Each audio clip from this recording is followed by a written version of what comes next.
ఈరోజు ఇచ్చిన క్వశ్చన్ ఏంటంటే prove that C0 plus C1 into C1 plus C2 into C2 plus C3 so on Cn minus 1 plus Cn equals to n plus 1 power n by n factorial into C0 C1 C2 so on Cn.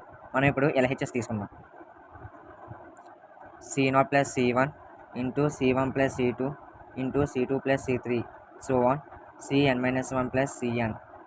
ఇప్పుడు మనం C0 common తీద్దాం. C0 into 1 plus C1 by C0 ఇక C1 into 1 plus C2 by C1 ఇక C2 1 plus C3 by C2 so on. ఇక్కడేమో Cn తీసుకుందాం, ఎందుకంటే మనకి RHS prove చేయాలంటే ఇవి కామన్గా తీసారు కనుక అవి తీసాం.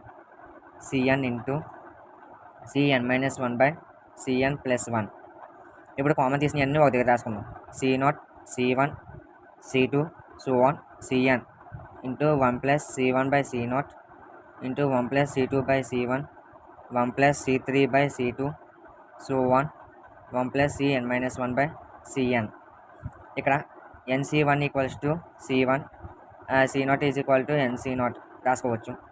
ఇక్కడ NC0 ఆర్టీ ఇవ్వలేదు కనుక ఇక్కడ రాసుకోవట్లేదు. C0 into C1 into C2 so on Cn into 1 plus NC1 by NC0 1 plus NC2 by NC1 into 1 plus NC3 by NC2 so on 1 plus NCn minus 1 by NCn. ఇక C0 into C1 into C2 so on Cn 1 plus NC1 అంటే n by NC0 అంటే 1 plus 1 plus NC2 అంటే n into n minus 1 by 2 by NC1 అంటే n 1 plus NC3 అంటే n into n minus 1 into n minus 2 by 3 into 2 by n into n minus 1 by 2 so on 1 plus NCn minus 1 అంటే NC1 equals to NCn minus 1 కనుక NC1 by NCn అంటే NCn equals to 1.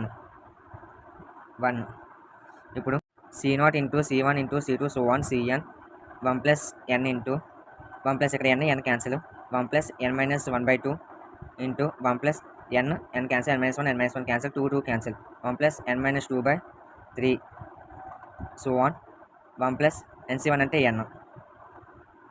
ఇప్పుడు C0 into C1 into C2 so on Cn into 1 plus n into 2 plus n minus 1 by 2 3 plus n minus 2 by 3 so on 1 plus n అంటే C0 C1 C2 so on Cn 1 plus n into n plus 1 by 2 into n plus 1 by 3 so on n plus 1. అంటే C0 into C1 into C2 so on Cn into n plus 1 power n by n factorial equals to RHS.